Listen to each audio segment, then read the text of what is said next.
On behalf of St James Ethics Centre, the Wheeler Centre, the Melbourne Food and Wine Festival, The Age, the City of Melbourne and the ABC, all of whom have worked together to make this event possible, I'd like to welcome Philip Wallen.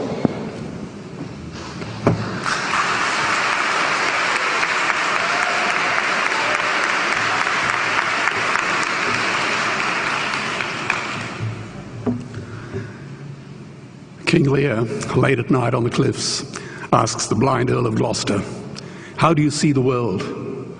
And the blind man Gloucester replies, "I see it feelingly. And shouldn't we all? Animals must be off the menu because tonight they are screaming in terror in the slaughterhouses, in crates and in cages, vile, ignoble gulags of despair." You see, I heard the screams of my dying father as his body was ravaged by the cancer that killed him. And I realized I'd heard those screams before. In the slaughterhouse, their eyes stabbed out and their tendons slashed, on the cattle ships to the Middle East, and the dying mother wail as a harpoon explodes in her brain as she calls out to her calf. Their cries were the cries of my father. And I discovered that when we suffer as equals. And in their capacity to suffer, a dog is a pig, is a bear, is a boy. Meat today is the new asbestos, more murderous than tobacco. CO2, methane and nitrous oxide from the livestock industry are killing our oceans with acidic, hypoxic dead zones. 90% of small fish are ground up into pellets to feed to livestock. Vegetarian cows today are the world's largest ocean predators. The oceans are dying in our time. By 2048, all our fisheries will be dead, the lungs and the arteries of the earth. Billions of bouncy little chicks are ground up alive simply because they are male. Only 100 billion people have ever lived. 7 billion people live today. And yet we torture and kill 2 billion sentient living beings every week. 10,000 entire species are wiped out every year because of the actions of one. And we're now facing the 6th mass extinction in cosmological history. If any other organism did this, a biologist would call them a virus. It is a crime against humanity of unimaginable proportions. But happily, the world is changing. 10 years ago, Twitter was a bird sound. www was a stuck keyboard. Cloud was in the sky. 4G was a parking space.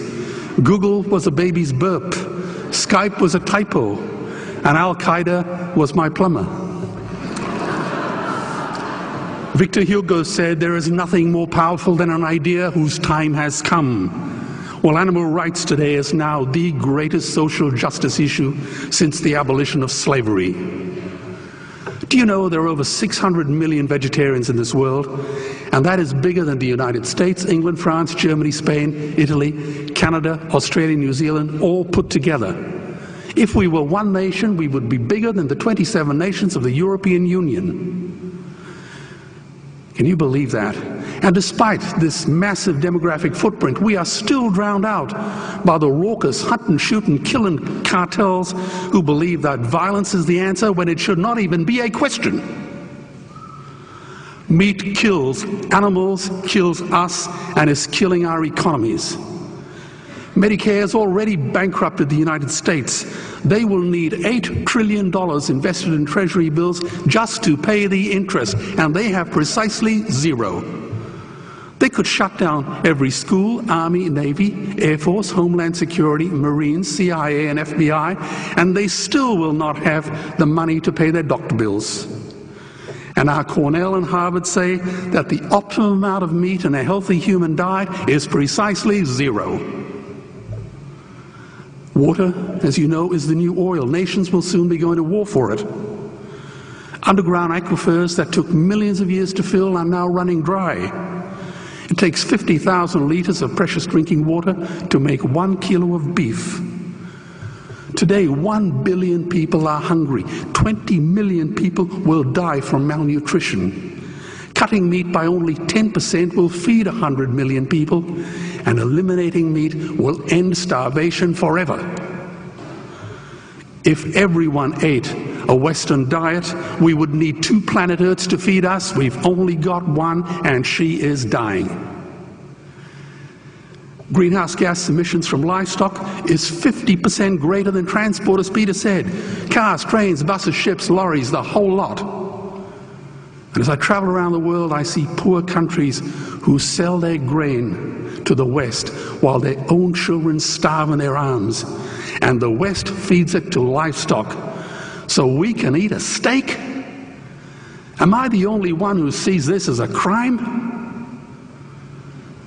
Believe me, every morsel of meat we eat is slapping the tear-stained face of a hungry child. When I look into her eyes, do I remain silent? The earth can produce enough food for everyone's need, but not enough for everyone's greed. We are facing the perfect storm. If any nation had developed weapons that could wreak such havoc on the planet, we would launch a preemptive military strike and bomb it back into the Bronze Age. But it's not a rogue state, it's an industry. The good news is we don't have to bomb it. We can just stop buying it. Sir George Bush was wrong.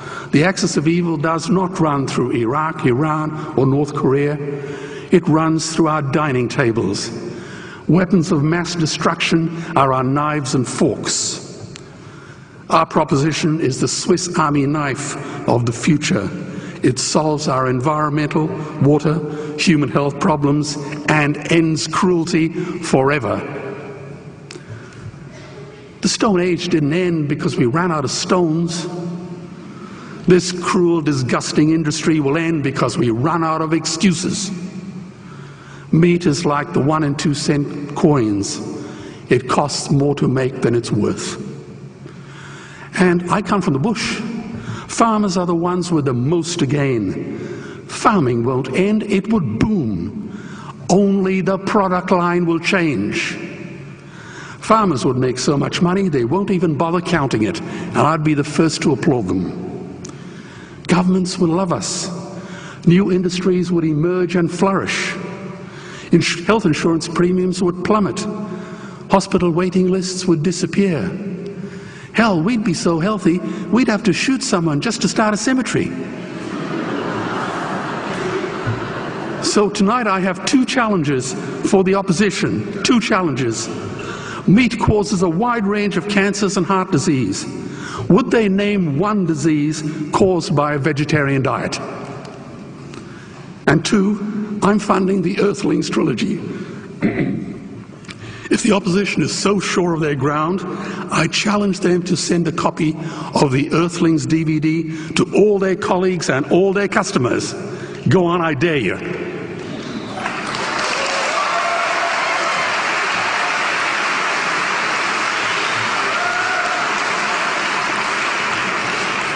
Animals are not just other species, they are other nations, and we murder them at our peril. The peace map is drawn on a menu. Peace is not just the absence of war, it is the presence of justice. Justice must be blind to race, color, religion, or species. If she's not blind, she will be a weapon of terror.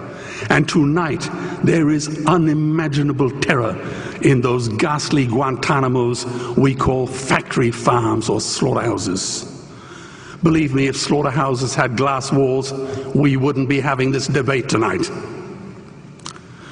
You see, I believe another world is possible. And on a quiet night, I can hear her breathing. Let's get animals off the menu and out of these torture chambers. Please vote tonight for those who have no voice. Thank you.